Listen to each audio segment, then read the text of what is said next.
और ये जो है आपके लिए बहुत ही इंपॉर्टेंट है बोर्ड एग्जामिनेशन में। आपको मैप में, जो मैंने आपको पहले भी बताया था कि 2 मार्क्स का मैप आता है इसमें से। स्वदेशी जो मूवमेंट था वो बेसिकली क्या था? To create the unity between Hindu and Muslim. ये बहुत ही इंपॉर्टेंट है, ये अलग से बोर्ड में 3 मार्क्स का क्वेश्चन आ जाता है।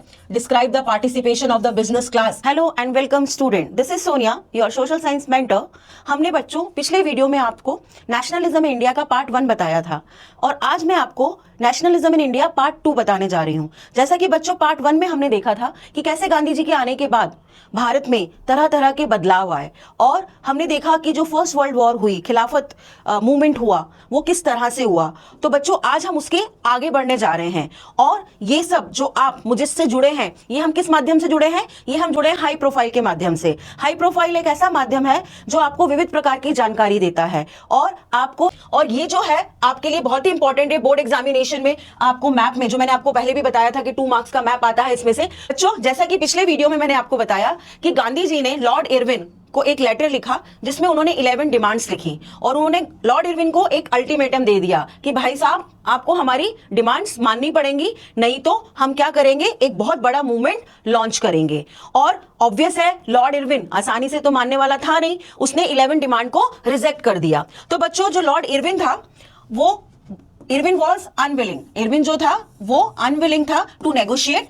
ही didn't want to negotiate with the Gandhi ji. Okay, तो महात्मा गांधी ने फिर क्या किया? जैसा कि पिछले वीडियो में मैंने आपको बताया था कि गांधी जी ने 11 डिमांड, उसमें से एक बहुत ही इंपॉर्टेंट डिमांड थी कि सॉल्ट पर जो टैक्स लगाए जाते हैं उसको हटाया जाए। तो बच्चों यहां पर गांधी जी ने उनकी फेमस सॉल्ट मार्च जो थी वो स्टार्ट कर दी और ये कब स्टार्ट हुई? 12 मार्च 1930 को। ठीक है, और उनके साथ उनके 78 वॉलंटियर्स भी थे, स्वयंसेवक थे जो उनके साथ खुद से आए थे गांधी जी को सपोर्ट करने। तो यहां पर आप देख सकते हैं इस टेबल की मदद से आपको बहुत इजीली समझ में आ जाएगा कि जो दांडी मार्च थी वो स्टार्टिंग प्लेस क्या था उसका? साबरमती, गुजरात में। उसका डेस्टिनेशन उनको कहां पहुंचना था? दांडी पहुंचना था। तो साबरमती से दांडी की जो डिस्टेंस थी वो कितनी थी? 240 माइल्स। ठीक है, और उनको कितना टाइम लगा? 24 डेज, यानी कि 10 माइल्स, वो रोज 10 माइल्स चलते थे। ठीक है, तो उनको टोटल 24 लगे। 10 multiply by 24 is equal to 240 miles. ठीक है, और गांधी जी के साथ कितने लोग थे? 78 वॉलंटियर्स थे। और इस तरह से गांधी जी दांडी कब पहुंचे? गांधी जी दांडी पहुंचे 6 अप्रैल 1930। और बच्चों ये शुरुआत थी सॉल्ट मार्च की, जिसे दांडी मार्च भी बोला जाता है। ठीक है, तो ये पूरा एक सफर है विभिन्न विषयों, सिर्फ आपके एकेडमिक ही नहीं बल्कि आपके पेरेंट्स को भी तरह तरह की जानकारी देता है। तो चलिए बच्चों आज हम अपना दूसरा पार्ट नेशनलिज्म इन इंडिया शुरू करते हैं। सिंबलाइज किया गया किसकी फिगर और इमेज से? फीमेल की फिगर और इमेज से, ताकि लोगों को आइडेंटिफाई हो सके कि उनका नेशन क्या है। तो 20th सेंचुरी में इंडिया में जब नेशनलिज्म का ग्रोथ हुआ तो इंडिया की आइडेंटिटी को किसके साथ कनेक्ट किया गया? भारत माता के साथ कनेक्ट किया गया। और फर्स्ट इमेज जो भारत माता की क्रिएट की थी वो की थी बंकिम चंद्र। ये जो 1 मार्क का क्वेश्चन है ये भी बहुत इंपॉर्टेंट है। ठीक है, ये उन्होंने किया, उन्होंने भारत माता का एक बहुत ही एस्थेटिक फिगर, देवीय रूप बनाया जिसमें वो बहुत काम, कंपोज और डिवाइन दिख रही है। ठीक, और इसी तरह से अलग अलग प्रिंट्स बनाए गए जो मैं आपको दिखाती हूँ किस तरह से अलग अलग इमेजेस बनाई गई। और बंकिम चंद्र ने ये जो है वंदे मातरम ये सॉन्ग भी लिखा जिसमें उन्होंने भारत माता को क्या किया? ग्लोरीफाई किया। समझ में आ रहा है बच्चों? तो उन्होंने ग्लोरीफाई किया। इस तरह से he was the first person who that is जिन्होंने क्या किया? इमेज को क्रिएट किया। किसकी इमेज को क्रिएट किया? भारत माता की इमेज को क्रिएट किया। ये देखिए बच्चों, तो साबरमती और दांडी ये जो 2 प्लेसेस है ये मैप में आपको मार्क करने के लिए आते हैं कि स्टार्टिंग प्लेस क्या था इसका और इसका फाइनल प्लेस, यानी कि गांधी जी दांडी कैसे पहुंचे। ठीक है, तो इस तरह से ये जो था स्टार्टिंग प्लेस था जिसमें गांधी जी पहुंचे और यहाँ पे जो गांधी जी थे उन्होंने इस सॉल्ट मार्च को स्टार्ट किया। ठीक है बच्चों, अब आप देखिए ये है कि सॉल्ट मार्च, यहाँ पे आप आइडेंटिफाई कर सकते हैं ये गांधी जी हैं। ठीक है, ये गांधी जी हैं और यहां पर गांधी जी के साथ ये उनके वॉलंटियर्स हैं जो मैंने आपको बताया था ना, 78 वॉलंटियर्स। तो इस तरह से गांधी जी ने सॉल्ट मार्च स्टार्ट की थी 12 मार्च को और 6 अप्रैल 1930 को वो फाइनली दांडी पहुंचे। और वहां जाकर उन्होंने क्या किया? वहां जाकर उन्होंने सॉल्ट सॉल्ट जो लॉ था उसको तोड़ा, यानी कि नमक के ऊपर जो ब्रिटिशर्स ने क्या लगाया हुआ था? ब्रिटिशर्स ने टैक्सेस लगाए हुए थे। तो that was the beginning of the salt march और that was the beginning of the civil disobedience movement. Okay, तो यहां पे गांधी जी जो थे, ये मूवमेंट जो था, अब हमने एक मूवमेंट बच्चों आपको याद है, हमने नॉन कॉपरेशन मूवमेंट इससे पहले पढ़ा जो जनवरी 1921 में हुआ था। ठीक है, तो ये मूवमेंट यानी कि नॉन कॉपरेशन मूवमेंट जो था वो सिविल डिसोबीडियंस मूवमेंट से किस तरह से अलग था। ठीक है बच्चों, तो यहां पर आप देख सकते हैं कि जो नॉन कॉपरेशन मूवमेंट था वो सिविल डिसोबीडियंस मूवमेंट से किस तरह से अलग था। तो बच्चों यहां पर नॉन कॉपरेशन मूवमेंट से सिविल डिसोबीडियंस मूवमेंट, ये 5 मार्क्स का क्वेश्चन आपके बोर्ड एग्जाम में पूछा जा सकता है कि डिफरेंस क्या था नॉन कॉपरेशन में और सिविल डिसोबीडियंस मूवमेंट में। ठीक है, तो नॉन कॉपरेशन में मैंने आपको बताया था कि गांधी जी ने मना किया था कि हमें ब्रिटिशर्स के साथ कॉपरेट नहीं करना है। ठीक है, जितने भी टाइटल्स थे वो लौटा दिए गए थे। तो यहां पर भी गांधी जी ने कहा कि अब हमें सिर्फ कॉपरेशन देने से ही मना नहीं करना है, लेकिन हमें लॉस को भी तोड़ना है, क्योंकि आपको पता ही है सिविल डिसोबीडियंस में पहला काम ही ये हुआ कि जो सॉल्ट पर टैक्सेस लगाए थे, यानी कि गांधी जी जब कहां पहुंचे, डांडी पहुंचे, तो उन्होंने वहां पर सॉल्ट लॉ को क्या किया, ब्रेक किया। वहां पे उन्होंने हैंडफुल सॉल्ट उठाया और मतलब वो क्या हो गया, beginning of the civil disobedience movement. तो this was the great event which was started by the Gandhi ji to break the salt law. Okay, तो यहां पर ये अलग इस तरह से था क्योंकि नॉन कॉपरेशन मूवमेंट पे हमने सिर्फ कॉपरेशन करने से मना किया था, लेकिन सीडीएम में हमने यहां पर जो कानून, जो लॉज ब्रिटिशर्स ने स्टैब्लिश किए थे उनको ब्रेक करना भी स्टार्ट किया। ठीक, और इसी तरह से 1000 डिफरेंट पार्ट में और ऐसा नहीं था कि ये सिर्फ गुजरात में दांडी में ही हुआ। ठीक है, गांधी जी ने गुजरात में दांडी में जाकर किया और ऐसे ही 1000 in different parts of the country, हजारों लोग हमारे देश में उन्होंने सॉल्ट लॉ को तोड़ा। ठीक है, और उन्होंने सॉल्ट बनाया। ठीक, गवर्नमेंट फैक्ट्रीज के, सॉल्ट फैक्ट्रीज के सामने जाकर डेमोन्स्ट्रेशन किया, प्रदर्शन किया, और जैसे जैसे मूवमेंट स्प्रेड होता गया लोगों ने सिर्फ सॉल्ट ही नहीं फॉरेन क्लोथ को बाइकॉट किया, लिकर शॉप्स को क्लोज करवाया, पिकेटेड मतलब होता है क्लोज करवाना। ठीक है, जितने भी पीजेंट्स थे उन्होंने कहा कि हम चौकीदारी टैक्सेस पे नहीं करेंगे। ठीक है, जितने भी विलेज गांव में जो ऑफिसर्स काम करते थे उन्होंने रिजाइन कर दिया। फॉरेस्ट में पीपल ने फॉरेस्ट लॉज को वायलेट किया, जैसे कि मैंने आपको बताया ही था अलूरी सीताराम राजू कि ब्रिटिशर्स ने जो फॉरेस्ट लॉज इंप्लीमेंट किए थे उसकी वजह से पीपल जो थे वो बहुत ज्यादा फ्रस्ट्रेटेड थे। तो यानी जितने भी कानून ब्रिटिशर्स ने बनाए हुए थे people started to break that. Okay, तो ये था सिविल डिसोबीडियंस मूवमेंट कि हम अब ओबे नहीं करेंगे, हम आपके कानूनों को नहीं मानेंगे। तो बच्चों ये इस तरह से डिफरेंट था, पार्टिसिपेशन में भी डिफरेंट था। इसमें सिविल डिसोबीडियंस मूवमेंट में विमेन ने बहुत लार्ज स्केल में पार्टिसिपेशन किया, जबकि नॉन कॉपरेशन मूवमेंट में विमेन्स का पार्टिसिपेशन इतना लार्ज स्केल में नहीं था। ठीक है, तो इस तरह से ये अलग था। ईयर्स भी आप लिख सकते हैं कि वो नॉन कॉपरेशन मूवमेंट जो था वो स्टार्ट हुआ जनवरी 1921 में और ये हुआ अप्रैल 1930 में। ओके, विड्रॉल का रीजन भी अभी मैं आपको आगे बताऊंगी। तो इस तरह से बच्चों, जैसे मैंने आपको बताया था कि आंसर जब आप लिखते हैं तो आपको पता होना चाहिए कि किस तरह से, जब आप कंटेंट को इजीली समझ लेते हैं तो आप उसको बहुत आसानी से लिख सकते हैं। तो ये आपको क्लियर हो गया, समझ में आ गया कि किस तरह से सिविल डिसओबीडिएंट मूवमेंट जो था वो लॉन्च हुआ। ठीक है, और किस तरह से लोगों ने गांधी जी को सपोर्ट किया। अब ऑब्वियस है कि ब्रिटिशर्स जैसे थे वैसे ही रहेंगे, तो नॉन कॉपरेशन मूवमेंट के टाइम भी उन्होंने ब्रूटली रिप्रेस किया। ठीक है, उस मूवमेंट को दबाने की कोशिश की। तो यहां पर भी जब सिविल डिसओबीडियंस मूवमेंट स्टार्ट हुआ तब जो गवर्नमेंट थी, यहां पे गवर्नमेंट का मतलब क्या है, ब्रिटिश गवर्नमेंट, ब्रिटिशर्स। ओके, वो कौन थे, ब्रिटिशर्स थे। तो यहां पर जो ब्रिटिशर्स थे उन्होंने रिप्रेस किया। ठीक है, कैसे किया, सबसे पहले अरेस्टिंग कांग्रेस लीडर, जितने भी कांग्रेस लीडर्स थे इंक्लूडिंग महात्मा गांधी, जवाहरलाल नेहरू, इन सबको अरेस्ट कर लिया उन्होंने। ठीक है, अब्दुल गफर खान, बच्चों आपको पता है इनको फ्रंटियर गांधी बोला जाता है क्योंकि गांधी जी के बहुत बड़े फॉलोवर थे। ठीक है, खान अब्दुल गफर खान, तो ये डिसिपल थे, फॉलोवर थे गांधी जी के, जिन्हें क्या बोला जाता था, he was known as the frontier Gandhi. Frontier Gandhi कौन बोले जाते थे, खान अब्दुल गफ्फार खान, उनको अरेस्ट कर लिया गया। ठीक है, तो जब लोगों ने ये सुना, क्योंकि वो नॉर्थ वेस्ट फ्रंटियर प्रोविंस में रहते थे उस टाइम, पेशावर जो पार्ट था आज वो पाकिस्तान में है लेकिन तब वो इंडिया का ही पार्ट था, तो वहां पर क्राउड जो थी, भीड़ थी, उन्होंने डेमोन्स्ट्रेट किया। ठीक है, पुलिस के साथ उनके क्लैशेस हुए, उसके बाद महात्मा गांधी को अरेस्ट कर लिया गया। शोलापुर, महाराष्ट्र का जो शोलापुर है, वहां पे इंडस्ट्रियल वर्कर्स ने police post, municipal building, lockouts, railway station, मतलब जितने भी सिंबल्स थे जो किसने बनाए थे, स्ट्रक्चर, सिंबल, बिल्डिंग्स किसने बनाए थे, ब्रिटिशर्स ने बनाए थे, उनके ऊपर अटैक किया।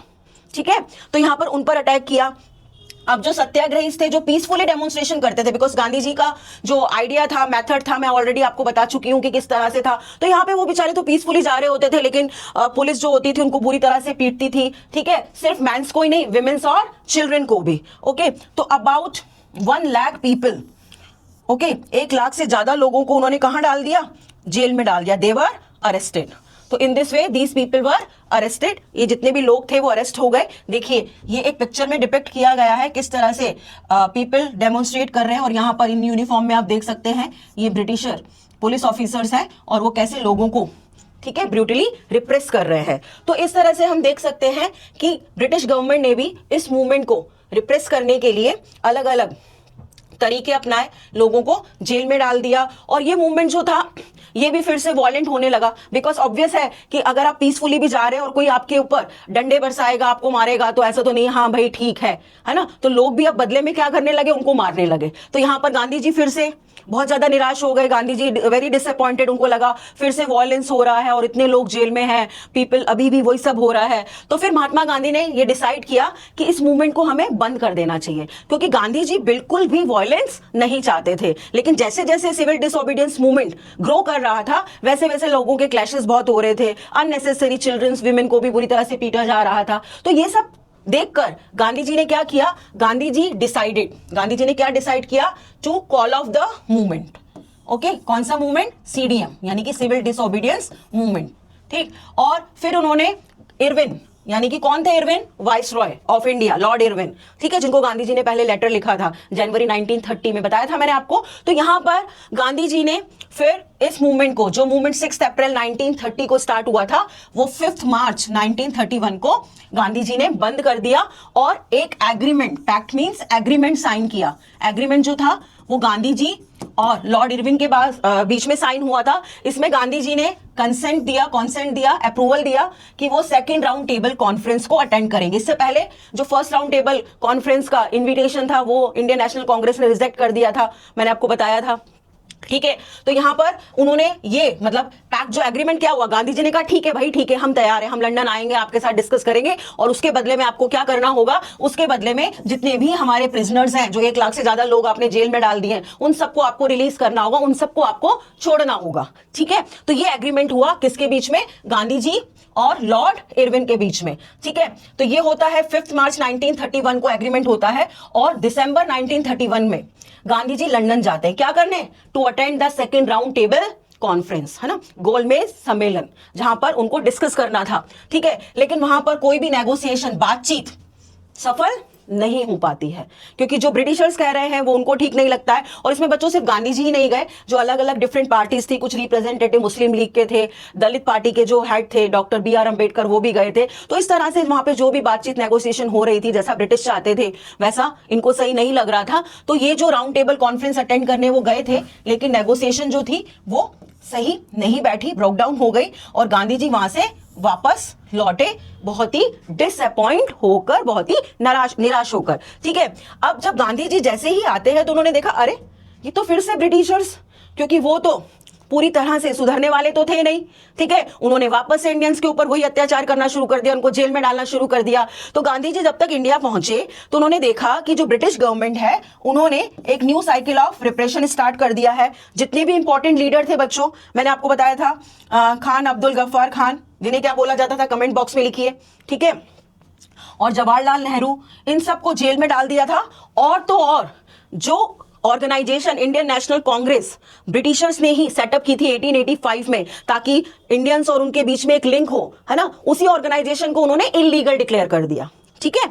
तो यहां पर उन्होंने कांग्रेस को इलीगल डिक्लेयर कर दिया, और जितनी भी अब मतलब कोई भी राइट्स नहीं दिए। अगर मान लीजिए कोई लोग मीटिंग कर रहे हैं, डेमोन्स्ट्रेशन कर रहे हैं, प्रदर्शन कर रहे हैं, बाइकआउट कर रहे हैं, तो उनको बुरी तरह से पीटा जाता था, उनको जेल में डाल दिया जाता था। तो इस तरह से जो ब्रिटिशर्स थे वो बौखला गए थे, है ना, वो बौखला गए थे, अरे हमारा प्लान तो क्या हो गया, अनसक्सेसफुल हो गया, समझ में आया। तो इस तरह से ये हुआ। अब गांधी जी ने देखा कि हमने तो ये जो मूवमेंट था ये बंद कर दिया था क्योंकि वायलेंट हो रहा था, लेकिन यहां पर तो दोबारा से फिर वो सभी शुरू हो गया, ठीक है।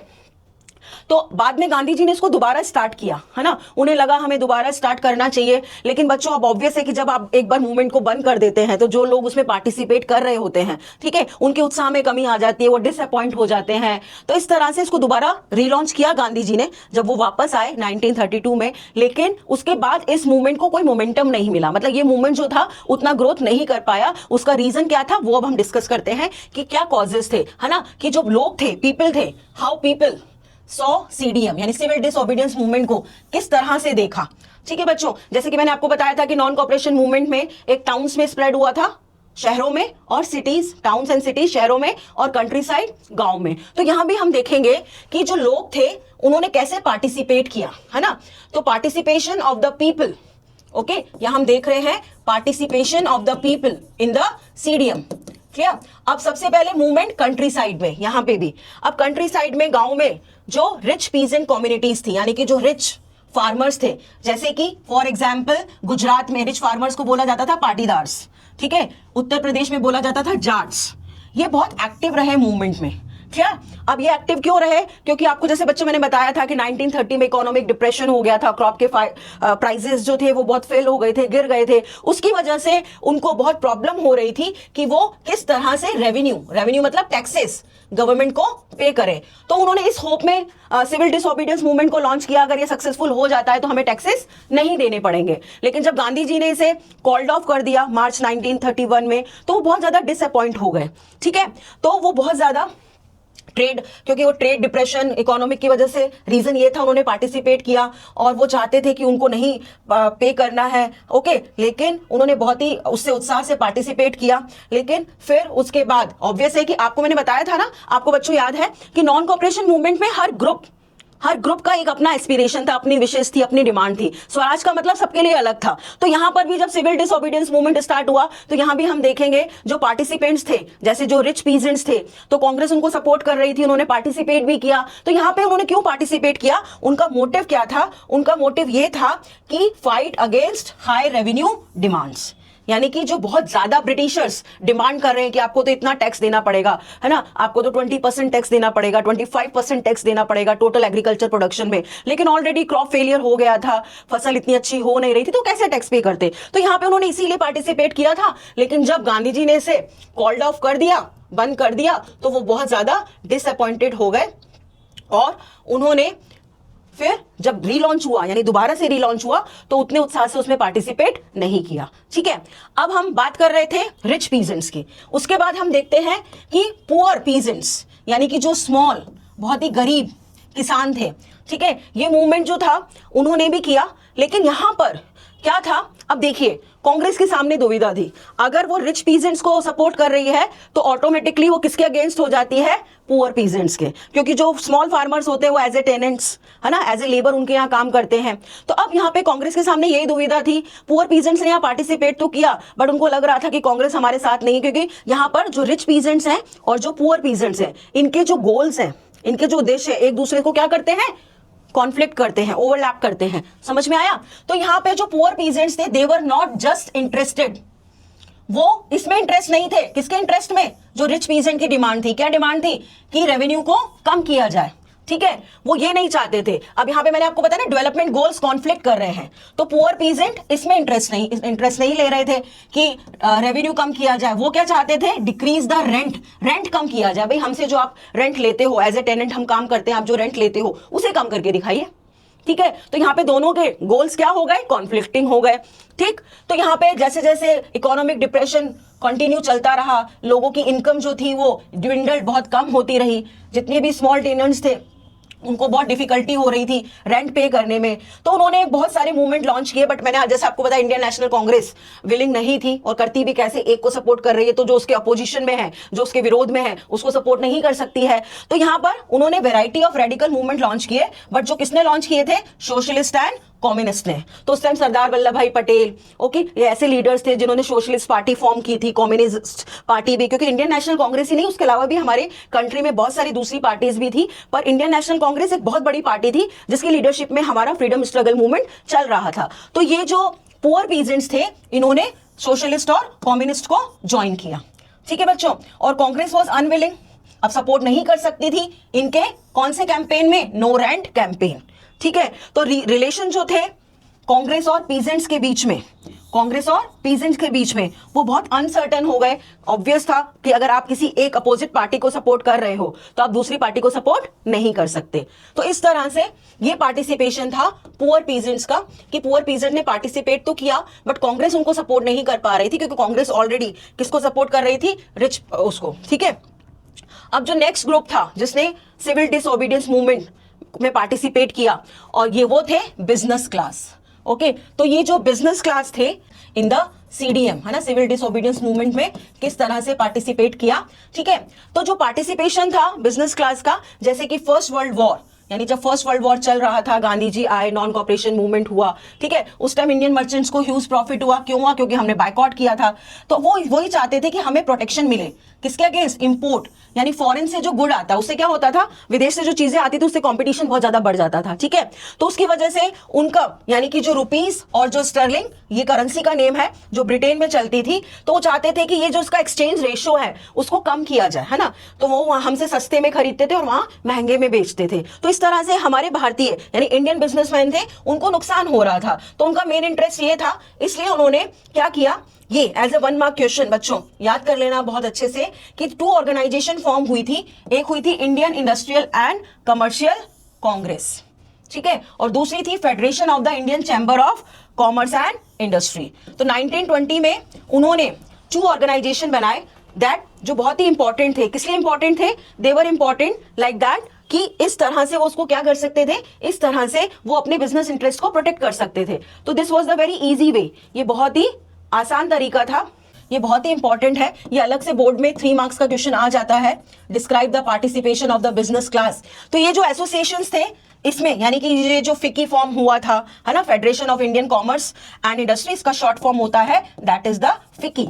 ओके, फिकी, ये आपको आसानी से लर्न हो जाएगा। ये आपको लग रहा होगा अरे मैम ये तो इतना लंबा है, इसको कैसे याद करें नाम को, तो शॉर्ट में आप कर सकते हैं फिकी। ओके, और ये जो ऑर्गेनाइजेशन फॉर्म हुए थे, तो इसको जो लीड कर रहे थे पुरुषोत्तम दास, ठाकुर दास एंड जीडी बिरला। ठीक है, घनश्याम दास बिरला, जो बिरला ग्रुप जिन्होंने स्टैब्लिश किया था। और इस तरह से धीरे धीरे कर बिजनेस क्लास जो थी, बट तब क्या होने लगा, क्योंकि आपको मैंने बताया था कि मूवमेंट वॉलेंट टर्न हो गया था, बहुत ज्यादा हिंसा हो रही थी, लोगों के आपस में क्लैशेस हो रहे थे। तो वो बहुत वरिड थे कि अगर इतना ज्यादा वॉयलेंस होगा, केओस होगा, डिसरप्शन होगा, तो हमारी बिजनेस की एक्टिविटीज इंपैक्ट होंगी। ठीक है, और उन्हें लग रहा था कि वर्कर्स, क्योंकि यहां पर भी देखिए बच्चों, जैसे मैंने आपको बताया था कि रिच फार्मर और पुअर फार्मर के बीच में क्लैशेस होते थे, उनके गोल्स डिफरेंट थे। तो यहां पर भी जो इंडस्ट्रियलिस्ट थे, बिजनेस क्लास थे, और जो वर्किंग क्लास थी, जो मजदूर थे, उनके गोल्स कॉन्फ्लिक्ट हो रहे थे। अब वर्किंग क्लास को जो सोशलिस्ट लीडर्स थे, जैसे मैंने आपको एग्जांपल दिया था, उस टाइम सरदार वल्लभ भाई पटेल थे, ठीक है, और मैनी जो रेडिकल लीडर्स थे, वो लोग सपोर्ट कर रहे थे। तो इस तरह से वो डर गए थे कि ये जितनी भी एक्टिविटीज हो रही है इससे हमारे बिजनेस पर इंपैक्ट होगा और इसकी वजह से हमें लॉस हो सकता है। ठीक है, तो जब दोबारा गांधी जी ने रीलॉन्च किया, तब इन्होंने भी उतने उससे एंथुसियास्टिकली पार्टिसिपेट नहीं किया, और ये रीजन था कि बिजनेस क्लास का पार्टिसिपेशन, ये रोल था बिजनेस क्लास का। अब जो नेक्स्ट रोल है 4th नंबर पे, है ना, अभी तक बच्चों मैं आपको बता चुकी हूं rich farmer, poor farmer and business class. ठीक, तो अब हम देखते हैं इंडस्ट्रियल वर्कर्स, उन्होंने कैसे पार्टिसिपेट किया, उनका क्या रोल था सिविल डिसओबीडियंस मूवमेंट में। ठीक है, तो यहां पर जो इंडस्ट्रियल वर्कर्स जो थे, उन्होंने इतने लार्ज नंबर में पार्टिसिपेट नहीं किया। वही रीजन, भाई कांग्रेस किसको सपोर्ट कर रही है, बिजनेस क्लास को। तो बिजनेस क्लास को आप सपोर्ट कर रहे हो तो आप हमारे हित में तो हो नहीं, क्योंकि हम तो उनके अगेंस्ट है, हम उनके अगेंस्ट है। तो यहां पर इंडस्ट्रियल वर्कर्स जो थे उन्होंने पार्टिसिपेट नहीं किया। ठीक है, सीडीएम में लार्ज नंबर में नहीं किया। सिर्फ एक्सेप्शन है, कहां पर पार्टिसिपेट किया, नागपुर।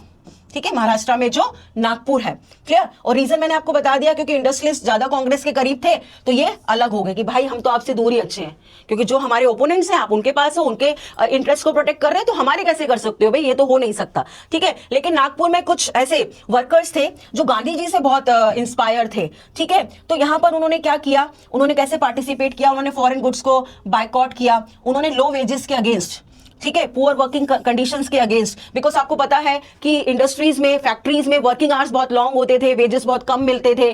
ठीक, तो उसके अगेंस्ट उन्होंने पार्टिसिपेट किया। रेलवे वर्कर्स जो थे उन्होंने स्ट्राइक किया 1930 में, डॉक वर्कर्स ने 1932 में किया। 1930 में छोटा नागपुर टिन माइन, आपको पता ना छोटा नागपुर प्लेट्यू को क्या बोला जाता है, कमेंट बॉक्स में लिखिए क्या बोला जाता है, चलिए अभी तक तो लिख दिया होगा, मैं बताती हूँ आपको, store house of the minerals. ठीक है, तो यहाँ के जो वर्कर्स थे उन्होंने गांधी जी की कैप पहनकर और प्रोटेस्ट कर कर ये बाइकॉट कैंपेन को चलाया। तो इस तरह से इंडस्ट्रियल वर्कर्स ने पार्टिसिपेट किया। ठीक है बच्चों, तो अब हम देखते हैं पार्टिसिपेशन ऑफ द विमेन कि विमेन, जैसे मैंने आपको बताया है कि नॉन कॉपरेशन मूवमेंट से सिविल डिसोबीडियंस मूवमेंट, पार्टिसिपेशन में ये डिफरेंट था क्योंकि सिविल डिसोबीडियंस मूवमेंट में large number of the women's ने पार्टिसिपेट किया था। तो यहां पर पहली बार हम कह सकते हैं, बिकॉज यू नो कि जेंडर डिस्क्रिमिनेशन इंडिया में था ही, विमेन्स को बहुत राइट्स नहीं थे। ठीक है, लेकिन पहली बार जब गांधी जी ने कॉल किया सीडीएम के लिए, तो सबसे बड़ा फीचर ही हम सीडीएम का ये बोल सकते हैं, major feature of the CDM civil disobedience movement, large scale participation of the women. Okay, तो इन विमेन ने कैसे पार्टिसिपेट किया? मार्चेस में उन्होंने सॉल्ट बनाया, ठीक है, फॉरेन क्लोथ्स को बाइकॉट किया, लिकर शॉप्स को बंद कराया और मोर ओवर बहुत सारी विमेन्स तो जेल भी गई। ठीक है, तो गांधी जी ने जब कहा, क्योंकि गांधी जी से इंस्पायर थी, जब गांधी जी ने कहा कि ये सर्विस है नेशन की, ठीक है, और ये एक सेक्रेड ड्यूटी है विमेन की, क्योंकि ये सिर्फ मेल ही नहीं, because you know half of the humanity constituted by the females. ठीक है, तो 50% पॉपुलेशन फीमेल की भी है, तो उन फीमेल्स को भी पार्टिसिपेट करना चाहिए। तो इसी तरह से अब कौन सी कैटेगरीज की जो कैटेगरीज हम देख सकते हैं कि अर्बन एरियाज में हाई कास्ट फैमिलीज कि विमेन ने पार्टिसिपेट किया, रूरल एरिया में जो रिच पीजेंट्स, बिकॉज बेसिकली यही एडुकेटेड लोग होते थे, बिकॉज अभी भी जो हमारे पुअर मासेस थे, गरीब लोग थे, उसमें एडुकेशन नहीं था। समझ में आ रहा है आपको? तो यहां पर जब गांधी जी ने कॉल किया तो उन्होंने कहा कि नहीं, हमारी भी ड्यूटी है, हमारी भी ये ड्यूटी है कि हम अपने नेशन को अपनी सर्विसेज दें, क्योंकि ये हमारी सेक्रेड ड्यूटी है।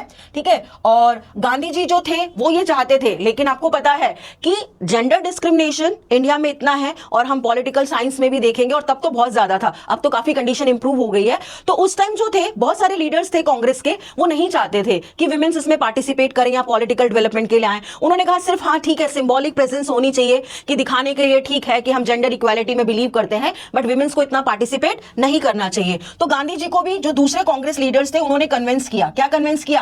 कि विमेन की ड्यूटी तो क्या होती है? Look after home and heart, कि अपने घर की, अपने बच्चों की अच्छी माएं बने, अच्छी वाइफ्स बने, बस यही ड्यूटी है, उनको अलाउ नहीं करना चाहिए, है ना। गांधी जी को भी उन्होंने कन्विंस करना चाहा, क्योंकि इंडियन नेशनल कांग्रेस के जो अदर लीडर्स थे वो नहीं चाहते थे कि विद इन द ऑर्गेनाइजेशन, यानी कि कांग्रेस में कोई विमेन को एक बहुत बड़ी पोजीशन मिले। ठीक है, तो वो बिकॉज वही था कि बायस थे, वो जेंडर डिस्क्रिमिनेशन था। आपको पता है हमारी सोसाइटी में सोशल डिवीजन ऑफ लेबर होता है, तो एक हमारा सेट माइंडसेट है कि mens has to go out and earn and female has to stay and just do all the household responsibility. तो यही वाली सोच थी, और तब तो बहुत ज्यादा थी। तो जब गांधी जी के कॉल पर सभी विमेन्स बाहर आई तो उन्होंने अपोज किया, लेकिन उसके बावजूद भी विमेन्स ने पार्टिसिपेट किया। और ये बहुत ही एक इंपॉर्टेंट फीचर है सिविल डिसोबीडियंस मूवमेंट का कि लार्ज स्केल में विमेन का पार्टिसिपेशन हुआ। देखिए इस पिक्चर में, यहां आप देख सकते हैं ये व्हाइट साड़ीज में, है ना, गांधी जी के कॉल पर कितनी सारी विमेन्स जो हैं वो आई। फर्स्ट टाइम, पहली बार उन्होंने घर से कदम बाहर निकाला, पहली बार, ठीक है, वो पब्लिक लाइफ जो थी उनके पॉलिटिकल राइट्स के लिए, अपनी कंट्री के लिए बाहर आई। तो ये बहुत ही हिस्टोरिक मूवमेंट था कि बहुत सारी विमेन्स जो थी फर्स्ट टाइम, ठीक है, moved out of their homes on to a public arena. ठीक है, एक पब्लिक स्फेयर में वो बाहर आई और उन्होंने पार्टिसिपेट किया। ठीक, तो बच्चों ये था participation of the civil disobedience movement. ठीक, अब ऑब्वियस है कि सभी, यानी कि लार्ज स्केल में पार्टिसिपेशन हुआ था, फिर भी कुछ कमियां थी इसमें। ठीक है, तो वो कमियां क्या थी कि लिमिटेशन क्या थी सीडीएम में, क्योंकि ऑब्वियस है कि जितने भी सोशल ग्रुप्स थे इंडिया में सबने पार्टिसिपेट नहीं किया। तो वो कौन लोग थे जिन्होंने पार्टिसिपेट नहीं किया? तो ये जो टाइटल आपकी एनसीईआरटी बुक में दिया हुआ है बच्चों, इसका नेम है लिमिटेशन ऑफ द सीडीएम। ठीक है, सीडीएम के क्या लिमिटेशंस थे? तो जितने भी सोशल ग्रुप्स थे कॉन्सेप्ट ऑफ स्वराज से एब्स्ट्रैक्ट नहीं हुए। क्यों नहीं हुए? क्योंकि उनको लगता था हमारे साथ डिस्क्रिमिनेशन किया जाता है। और इसमें मेजरली कौन थे?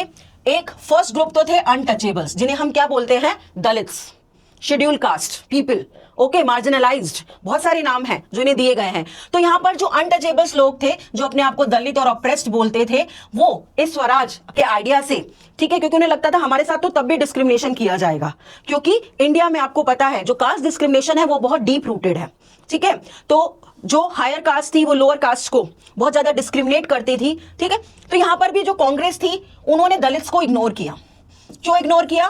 क्योंकि सनातनीज किसको बोलते हैं बच्चों? हाई कास्ट हिंदूज, जो हाई कास्ट हिंदूज होते हैं, ब्राह्मण्स होते हैं, उनको सनातनीज बोला जाता है, ठीक है। तो कांग्रेस जो थी उनको नाराज नहीं करना चाहती थी, ऑफेंड नहीं करना चाहती थी, नाराज नहीं करना चाहती थी, तो वो ओपनली दलित को सपोर्ट नहीं कर सकती थी। अब जब आप सपोर्ट नहीं कर रहे हो, सिमिलर आपको मैंने बताया कि आप रिच फार्मर्स को सपोर्ट कर रहे हो तो पुअर जो फार्मर्स है वो नहीं कनेक्ट कर पाएंगे आपसे। ऐसे ही द सेम आप इंडस्ट्रियलिस्ट बिजनेसमैन को सपोर्ट कर रहे हो तो पुअर वर्कर्स नहीं कर पाएंगे। तो यहां पर भी कांग्रेस ने दलित्स को इग्नोर किया, तो इसीलिए वो जब स्वराज का आया तो उन्होंने सिविल डिसोबीडियंस मूवमेंट में पार्टिसिपेट नहीं किया। इवन गांधी जी ने बहुत ट्राई किया। अब गांधी जी ने क्या क्या एफर्ट्स किए अनटचेबल्स के लिए, ठीक है, तो वो हम देखते हैं। गांधी जी ने उनको नेम दिया, क्या नेम दिया? हरिजन्स। ओके, हरिजन्स। इवन गांधी जी ने एक स्टेटमेंट दिया था कि if we will not eliminate the untouchability next 100 year we will not attain the swaraj, कि यदि हम अनटचेबिलिटीज को हटाते नहीं है तो अगले 100 सालों तक हमें स्वराज नहीं मिलेगा। तो ये डिस्क्रिमिनेशन तो हमें खत्म करना पड़ेगा। ये स्टेटमेंट है, आपके एनसीईआरटी बुक में दिया हुआ है, पढ़िएगा, ठीक है। तो यहां पर गांधी जी ने उनको एक नाम दिया हरिजन। हरि मींस पीपल, जो गॉड के जन मतलब लोग, हरि मींस गॉड, ओके, भगवान के लोग।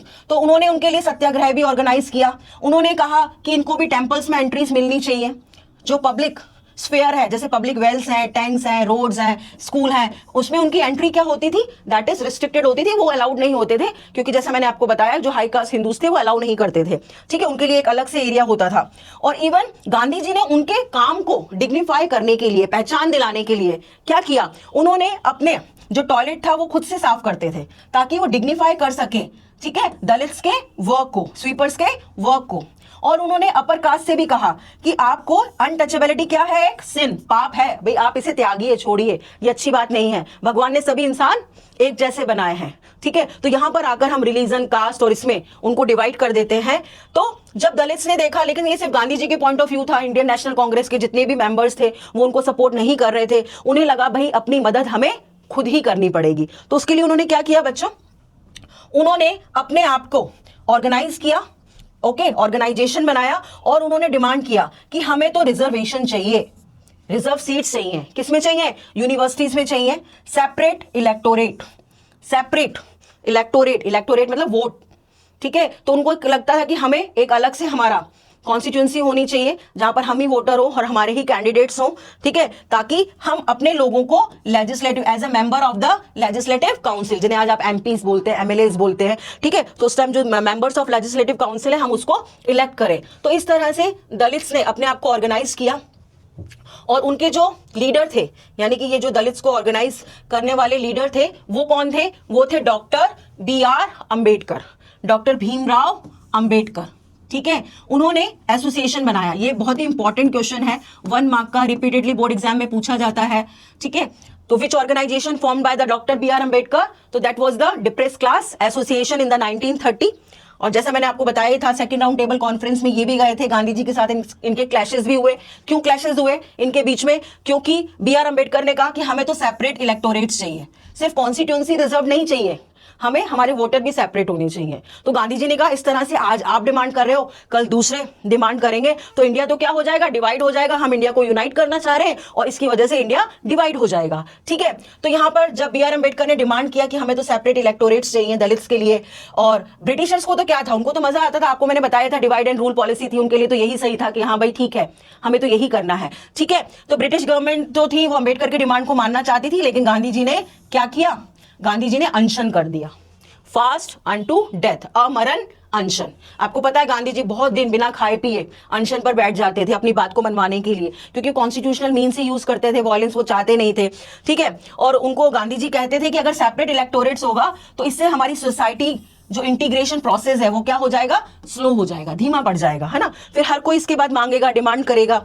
तो फिर अंबेडकर ने अल्टीमेटली गांधी जी की बात को समझा, और ये भी बहुत इंपॉर्टेंट है, कौन सा पैक्ट साइन हुआ between Gandhi ji and the doctor BR Ambedkar? Poona pact of September 1932।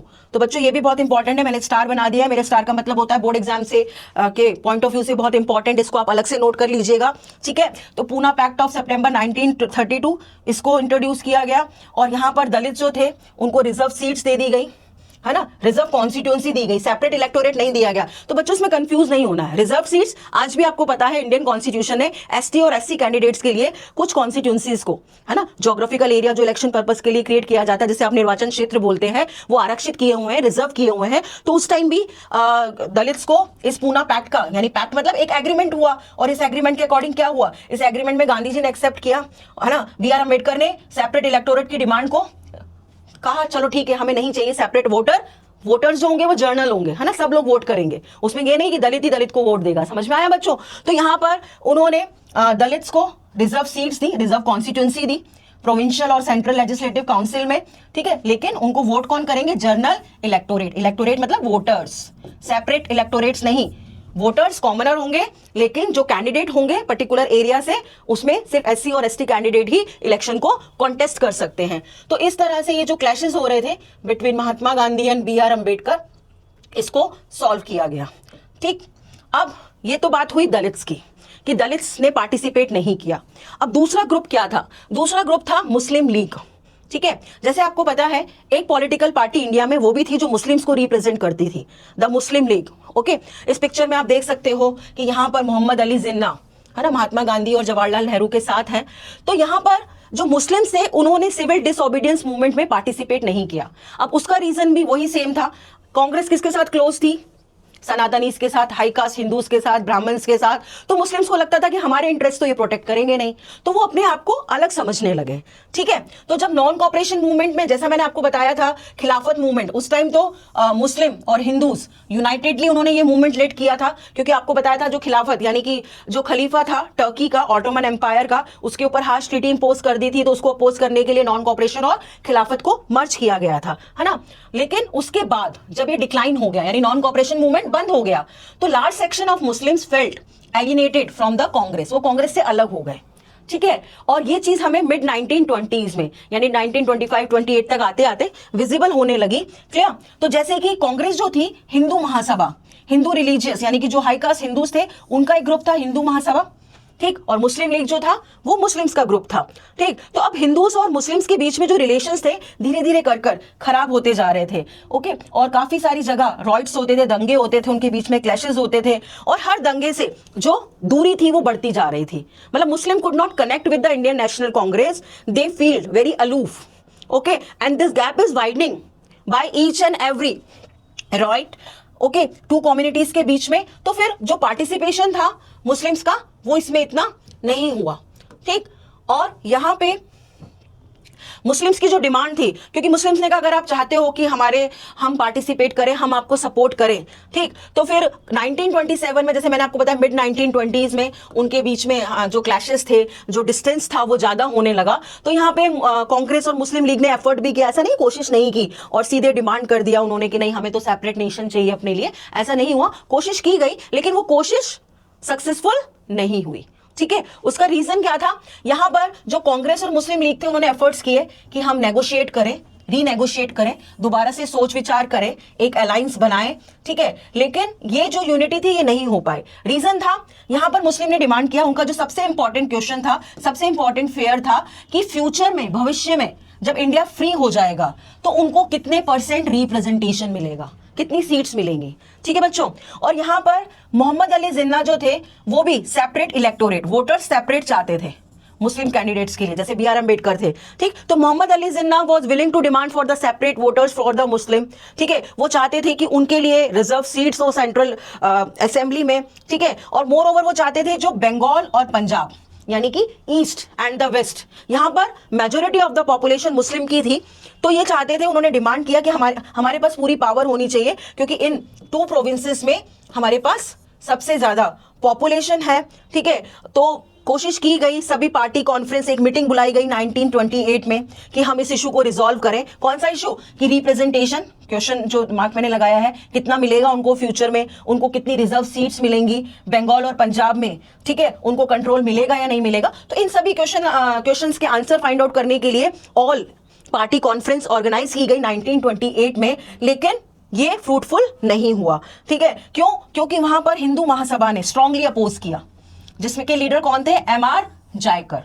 ठीक, उन्होंने अपोज किया, उन्होंने कहा नहीं हम कॉम्प्रोमाइज नहीं करने वाले हैं, ये जितनी सीट्स डिमांड कर रहे हैं हम उतना नहीं देने वाले हैं। तो यहाँ पे जो नेगोशिएशन था वो फ्रूटफुल नहीं रहा। तो फाइनली फिर मोहम्मद अली जिन्ना ने डिमांड कर दिया कि हमें तो क्या चाहिए, हमें तो सेपरेट नेशन चाहिए। ठीक, हमें तो सेपरेट नेशन चाहिए। तो अब उनको यही था कि क्योंकि अगर हम ऐसा नहीं करते हैं तो क्या होगा कि हम एज अ माइनॉरिटीज रह जाएंगे इंडिया में। ठीक है, हमारा स्टेटस क्या रह जाएगा, एज अ माइनॉरिटी। ठीक है, अल्पसंख्यक बन के रह जाएंगे और हमें जो राइट्स चाहिए वो नहीं मिलेगा। सो जब सिविल डिसोबीडियंस, क्योंकि 1927 में ये सब हो चुका था, सिविल डिसोबीडियंस मूवमेंट जैसे मैंने आपको बताया 1930 में स्टार्ट हुआ। ठीक, तो यहाँ पर जो एटमॉस्फेयर था यानी पूरा माहौल था वो किस तरह से था, जिसमें एक दूसरे के ऊपर वो सस्पिशन, डिस्ट्रस्ट, यानी कि उनके बीच में कोई ट्रस्ट नहीं था।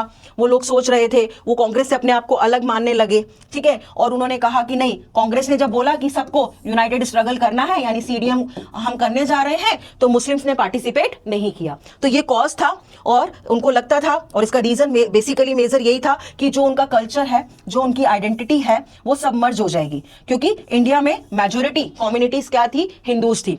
तो वो सोचते थे कि जो हमारी आइडेंटिटी वो उनके साथ मर्ज हो जाएगी and they don't want to collaborate with them, they don't want to agree with them, so that's why they feel alienated from the Congress, और in this way these were the fear of the Muslim। ये जो था मुस्लिम का fear था, and due to these reason they not participated in the civil disobedience movement. तो बच्चों यहां पर हमारा जो सिविल डिसोबीडियंस मूवमेंट है कि कैसे स्टार्ट हुआ, क्यों विड्रॉ हुआ, किसने पार्टिसिपेट किया।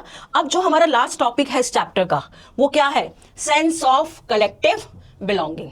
ठीक है, आपको याद है मैंने आपको chapter 1 nationalism, rise of nationalism in Europe में भी बताया था कि जो कल्चर है उसको यूज किया गया किसकी फीलिंग को क्रिएट करने के लिए, नेशनलिज्म की, feeling of oneness, patriotism, okay, sense of collective belonging, कि हम सब में ये सेंस आए कि we belong to the one region, one country, we are sharing the same culture. तो ये जो लास्ट टॉपिक है एज इक्वली बहुत इंपॉर्टेंट है। तो how did the sense of collective belonging created in the India, ये 5 मार्क्स का question usually आता है बोर्ड एग्जाम में कि what were the efforts has been taken. Okay, तो ऑब्वियस है नेशनलिज्म यानी कि जो फीलिंग है, जब हम ये फील करते हैं कि we are connected, and how we are connected, जैसे आप और हम कनेक्टेड है हाई प्रोफाइल के माध्यम से, ऐसे ही हमारी कंट्री के लोग किस तरह से कनेक्टेड है, they are connected with their sharing culture, okay, folk tales, songs, symbols, icons, okay, this is the connectivity. तो यहां पर हम देखते हैं कि जो सेंस ऑफ कलेक्टिव बिलोंगिंग है, यानी कि यहां पर जब नेशनलिज्म स्प्रेड हुआ तो लोग ये बिलीव करने लगे कि they are all part of the same nation. क्योंकि जब हम में यूनिटी होगी, जब हम एक होंगे तभी तो एक साथ जुड़ेंगे। अगर आप और मैं कनेक्ट नहीं कर पाएंगे तो ऑब्वियस है ना आप समझ पाएंगे, और अगर आप मुझे रिस्पॉन्ड नहीं करेंगे तो मुझे नहीं पता लगेगा। सिमिलर जब लोगों को लगने लगा तो ये कनेक्टिविटी इज वेरी इंपॉर्टेंट, और इसके लिए क्या यूज किया गया, इसके लिए कल्चरल प्रोसेस को यूज किया गया। ठीक, जैसे कि हमने यूरोप में देखा था। तो यहां पर जो सेंस ऑफ कलेक्टिव बिलोंगिंग है ये कैसे आई, एक तो हमने एक साथ मिलकर स्ट्रगल किया। कौन से यूनाइटेड स्ट्रगल किए, जैसे कि हमने डिटेल में पढ़ा, NCM non cooperation movement and CDM civil disobedience movement. ठीक है, और इसके अलावा बहुत सारे कल्चरल प्रोसेस थे जिसमें नेशनलिज्म को कैप्चर किया गया पीपल के इमेजिनेशन में। देखो बच्चों, अगर मैं आपसे कहूं अपनी आंखें बंद करो और सोचो इंडिया, तो आपके आगे क्या इमेज आता है, तो आपके आगे इमेज आएगा इंडिया का मैप आएगा। ठीक है, यानी जितने भी सिंबल्स हम यूज करते हैं, अशोक का चक्र आएगा या कोई मॉन्यूमेंट आएगा। तो यानी ये एक आइडिया है, एब्स्ट्रैक्ट आइडिया, ये फीलिंग है। अब इसको लोगों के मन में, लोगों के दिमाग में रिप्रेजेंट करना ये एक बहुत बड़ा टास्क था। ठीक है, तो नेशनलिज्म को कैप्चर करना पीपल के इमेजिनेशन में, तो इसके लिए क्या यूज किया गया, पहला तो था यूनाइटेड स्ट्रगल। फर्स्ट मेथड क्या था, this is the first United struggle. दूसरा क्या था, कल्चरल प्रोसेस। ठीक है, और इसके लिए क्या क्या यूज किया गया, इसके लिए हिस्ट्री को रीइंटरप्रेट किया गया, फिक्शन, फोकलोर जो हमारे लोकगीत हैं, लोक कथाएं हैं, ठीक है, सॉन्ग्स, पॉपुलर प्रिंट्स, सिंबल्स, इन सब ने इंपॉर्टेंट रोल प्ले किया क्या करने में, to create the feeling of nationalism, oneness, patriotism, sense of collective belonging. How can we connect, how can we unite when we feel कि we are together. Okay, तो these were the two processes. ये दो process थे, पहला process था United struggle first, और दूसरा process था क्या कि कल्चर प्रोसेस को, जिसे हमने यूरोप में ऐसे रोमांटिज्म है ना, कल्चरल नेशनलिज्म का नाम दिया था। तो ये सब किया गया क्या क्रिएट करने के लिए, सेंस ऑफ कलेक्टिव बिलोंगिंग। तो आइए अब हम देखते हैं कि किस तरह से सेंस ऑफ कलेक्टिव बिलोंगिंग को क्रिएट किया गया। ठीक है, तो यहां आप देख रहे हैं ये एक इमेज है, आप पहचान सकते हैं, कमेंट बॉक्स में लिखिए ये कौन है। तो ये जो है ये है लोकमान्य बाल गंगाधर तिलक। ठीक है, लोकमान्य बाल गंगाधर तिलक, इनकी एक पेंटिंग बनाई गई है और इस पेंटिंग में जो बॉर्डर बनाया गया है उसमें माइट भी ये थोड़ा आपको एनसीईआरटी बुक में ये ऐसा ही दिया हुआ है पिक्चर, तो आप देख सकते हैं यहाँ पर, यहाँ अपनी एनसीईआरटी बुक में देखिएगा कि किस तरह से यहाँ पर 4 यानी मंदिर, मस्जिद, गुरुद्वारा, चर्च ये बनाए गए हैं। आसपास इंडिया की डाइवर्सिटी को शो किया गया है और इनके यहाँ पर ये होली बुक गीता रखी हुई है। तो ये जो पेंटिंग बनाई गई है ये क्रिएट करने के लिए कि हम सब क्या हैं, एक है। We all are the part of the same nation. Our identity is what, we are not as a religious. हमारी आइडेंटिटी क्या है, हम हिंदू, मुस्लिम, सिख, ईसाई नहीं है। हमारी आइडेंटिटी क्या है, हम इंडियंस हैं। Okay, that is our identity, ये हमारी पहचान है। तो इस तरह से सेंस ऑफ कलेक्टिव बिलोंगिंग को क्रिएट किया गया। ठीक, अब इसमें सबसे पहले जो आइडिया आया, मैंने आपको बताया था नेशनलिज्म इन यूरोप में भी कि एब्स्ट्रैक्ट आइडिया को हम एक फिगर के फॉर्म में, जैसे जर्मेनिया है ना, ब्रिटानिया, ऐसे ही भारत में भारत माता, किसकी इमेज को क्रिएट किया गया, इंडिया को कैसे आप पर्सोनिफाई करेंगे। ठीक है, क्योंकि इंडिया एक एब्स्ट्रैक्ट आइडिया है, फीलिंग है, तो आप उसको मूर्त रूप कैसे देंगे, बाय गिविंग द सिंबल। और उसके लिए किसका सिंबल यूज किया जाता था, फीमेल्स का। तो यहां पर the idea of the Bharat माता। ठीक है, तो नेशन की आइडेंटिटी को हमने देखा कि पहली बार बंकिम चंद्र चटर्जी ने भारत माता की इमेज को क्रिएट किया। तो ये फर्स्ट इमेज थी जो उसमें जिसमें इन्होंने वंदे मातरम यानी कि ये सॉन्ग जो था, अपनी इनकी एक बहुत फेमस बुक थी आनंद मठ, बच्चों याद रखिएगा आनंद मठ, जिसमें उन्होंने वंदे मातरम सॉन्ग में भारत माता का जिक्र किया। और उसके बाद हम देख सकते हैं इस तरह की इमेजेस क्रिएट की गई। ये जो इमेज है 1905 में क्रिएट किया गया था। इसमें आप देख रहे हैं कि भारत माता को किस तरह से देवी शक्ति के रूप में, एक देवी के रूप में दिखाया गया है। यहाँ पे आप देख सकते हैं कि किस तरह से उनके हाथ में है ना माला है, यहाँ पे ग्रास है, वेद्स हैं, ठीक है, और क्लोथ हैं। तो यहाँ पर वो देवी हैं जो हमें फूड, क्लोथ, लर्निंग सब देती हैं। और उसके बाद धीरे धीरे कर कि लोगों की इमेजिनेशन में भारत माता का एक क्लियर पिक्चर आए। ठीक है, तो आप सेकंड इमेज में देखिए, यहाँ पे भारत माता को बहुत ही पावरफुल, और बच्चों ये जो इमेज है ये as a picture based question में यूजुअली बोर्ड एग्जाम में पूछी जाती है, बहुत ही इंपॉर्टेंट है कि इस इमेज में क्या डिपिक्ट किया गया है। तो इस इमेज में देख सकते हैं आपको कि यहाँ पे भारत माता को बहुत पावरफुल शो किया गया है। जैसे आप देख सकते हैं एलिफेंट है ना, जो सिंबल है पावर का, वो यहाँ पे शो किया गया है। भारत माता के हाथ में आप देखिए ये फ्लैग है, क्लियर, और उनके पीछे गॉडेस लक्ष्मी है ना, आप पहचान सकते हैं ये लोटस पर है, और यहाँ पे गॉडेस सरस्वती जिन्होंने वीणा ली हुई है। तो यहाँ पर ये जो भारत माता की इमेज है वो पावर और अथॉरिटी को सिंबलाइज करती है। तो आपको आंसर में यही लिखना है कि यहाँ पर क्या डिपिक्ट किया गया, power and authority of the. और ये वाला जो फिगर है इसमें बहुत ही गॉडेस फॉर्म में है ना, एस्थेटिक फिगर है जिसमें भारत माता को प्रेजेंट किया गया है। तो इस तरह से पीपल के इमेजिनेशन में कंट्री को कैसे लाया जाए, उसके लिए डिफरेंट एलिगरीज यूज की गई और ये जो इमेजेस थी इनका यूज किया गया। अब इमेजेस के अलावा, ये तो इमेज बात हो गई कि भारत माता की इमेज को क्रिएट किएगा, इसके अलावा आपको पता है कि जो ट्रू कल्चर होता है किसी भी कंट्री का वो विलेजेस में होता है, वो हमारे फोक्स में होता है। ठीक है, तो डिफरेंट टाइप के folklores and different folk songs, इनको भी क्या किया गया, रिवाइव किया गया, रिकॉर्ड किया गया। तो 19th सेंचुरी में जितने भी नेशनलिस्ट थे इन्होंने फोक टेल्स को रिकॉर्ड करना शुरू किया है ना। पहले आपने सुना होगा चारण और भाट बोला जाता था, बार्ड्स। तो वो क्या करते थे, एक गांव से दूसरे गांव जाते थे, वहां पर गाते थे, वहां के लोगों से, जो वहां के बहुत ही ओल्ड पीपल होते थे उनसे पूछते थे। तो उन सबको अब रिकॉर्ड लिखा जाने लगा ताकि हमारे आने वाली पीढ़ियों को याद हो कि हमारा पास्ट कैसा था। समझ में आया बच्चों? तो यहाँ पे ये जितनी भी कहानियां थी वो कलेक्ट करते थे। तो ये था कि ये ट्रू पिक्चर है, ये है हमारी ट्रू पिक्चर हमारे कल्चर की, हमारे हेरिटेज की, ट्रेडिशनल कल्चर की। ठीक है, और इसको किसने करप्ट कर दिया, इसको किसने बर्बाद कर दिया है? कौन आए थे बाहर से? ब्रिटिशर्स आए थे बाहर से। ठीक, तो ये एफर्ट किए गए। रविंद्रनाथ टैगोर आप सब जानते हैं, ठीक, उन्होंने खुद कलेक्ट की बहुत सारी बैलेट्स, नर्सरी राइम्स है ना, माइथोलॉजिकल स्टोरीज, और वापस से फोक कल्चर को रिवाइव किया उन्होंने। क्लियर? तो ये उनका कंट्रीब्यूशन है, रविंद्रनाथ टैगोर। ऐसे ही रविंद्रनाथ टैगोर के जो ब्रदर थे अबिंद्रनाथ टैगोर, जो मैंने आपको इमेज दिखाई थी भारत माता की, वो उन्होंने पेंट की। तो इस तरह से सबने अपना कॉन्ट्रीब्यूशन दिया, वो राइटर्स हों, पॉइट्स हों। ठीक, और ऐसे ही मद्रास में, जिसे अब हम चेन्नई बोलते हैं, वहां पे थे नतेशा शास्त्री। उन्होंने तमिल लैंग्वेज का फोक टेल्स को पब्लिश किया और उसको नेम क्या दिया, ये भी important as a 1 mark question याद कर लीजिएगा, the folklore of southern India. और इसको किसने पब्लिश किया, नतेशा शास्त्री। ठीक है बच्चों, तो ये भी एज ए 1 मार्क क्वेश्चन आता है कि कौन किसने किया था, क्योंकि वो ये मानते थे कि जो हमारा फोक लिटरेचर होता है वो ही नेशनल लिटरेचर है। बिकॉज मैंने आपको बताया ना, जैसे आपको याद आया मैंने आपको rise of nationalism in Europe में बताया था, जो जर्मन फिलोसोफर थे, है ना, उनका नाम लिखिए, उन्होंने दास वॉक और वॉक के जिस कमेंट बॉक्स में सब लोग लिखिए कौन थे वो, तो उन्होंने कहा ट्रू जर्मन कल्चर उसी में मिलता है। ऐसे ही इंडिया का जो ट्रू कल्चर था वो हमारी फोक लो और फोक सॉन्ग्स में ही था। तो इस तरह से ये सब एफर्ट्स किए गए to create the feeling of collective belonging, कि लोगों को कैसे आपस में कनेक्ट किया जाए। ठीक, अब यहां पर देखिए ये आइकन्स और सिंबल्स हैं बच्चों, यहां आप 2 तरह के फ्लैग देख रहे हैं, है ना। तो यहां पे जितने भी नेशनल लीडर्स थे वो बहुत ज्यादा अवेयर थे। किससे अवेयर थे, वो अवेयर थे कि किस तरह से किया जाए, किस तरह से फीलिंग ऑफ नेशनलिज्म को क्रिएट किया जाए। तो उसके लिए इन्होंने किसका यूज किया, आइकन्स और सिंबल्स का, ताकि लोगों को क्या कर सके, लोगों को जोड़ सके।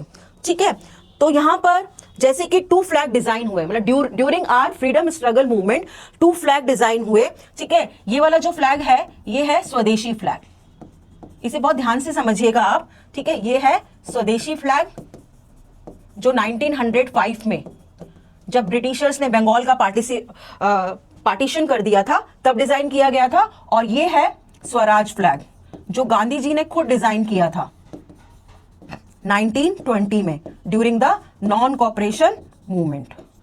Got it. और ये स्वदेशी मूवमेंट जो 1905 में हुआ था। तो स्वदेशी मूवमेंट के ड्यूरिंग बंगाल में एक ट्राई कलर फ्लैग जिसमें आप देख सकते हैं रेड, ग्रीन एंड येलो। ठीक है, इसको डिजाइन किया गया। यहां पर आप देखिए, आपको ये 1 2 3 4 5 6 7 8 लोटस, ठीक है, यहाँ पे क्रीसेंट शेप का आपको मून दिख रहा है।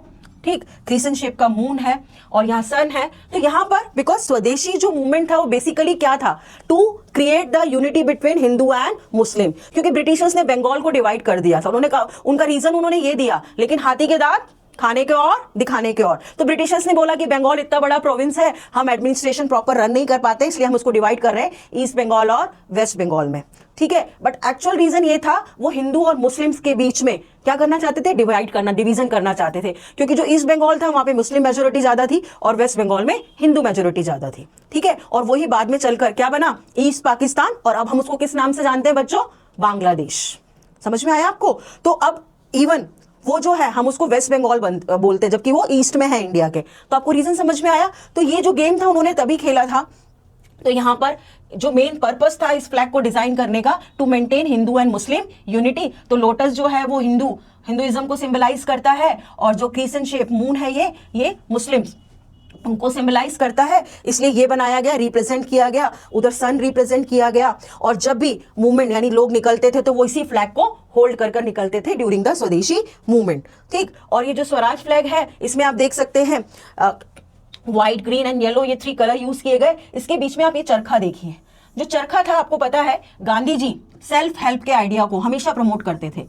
अपना हाथ जगन्नाथ, खुद की हेल्प खुद करनी चाहिए, है ना। वो चाहते थे कि जो प्रोडक्शन होता है, कॉटेज इंडस्ट्री होती है, उसको बढ़ावा मिलना चाहिए। तो यहाँ पर ये जो फ्लैग है यानी कि इसको क्रिएट किया गया गांधी जी के थ्रू, और गांधी जी ने इस फ्लैग को क्रिएट किया during the non cooperation movement NCM के ड्यूरिंग, और इस फ्लैग को स्वराज फ्लैग। तो बच्चों एग्जाम में डिफरेंस पूछा जाता है कि डिफरेंस क्या था स्वदेशी और स्वराज फ्लैग में, आपको कंफ्यूज नहीं होना है। तो ये दोनों ही फ्लैग मैंने आपको दिखाए हैं, आपको अच्छे से समझाए हैं दोनों में क्या डिफरेंस है। तो ये जो स्वदेशी फ्लैग था इसको क्रिएट किया गया था 1905 में ड्यूरिंग द स्वदेशी मूवमेंट।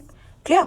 और ये जो फ्लैग है दूसरा वाला, ये क्रिएट किया गया था किसमें, ड्यूरिंग द स्वराज मूवमेंट। जब स्वराज मूवमेंट हुआ था उस टाइम क्रिएट किया गया था।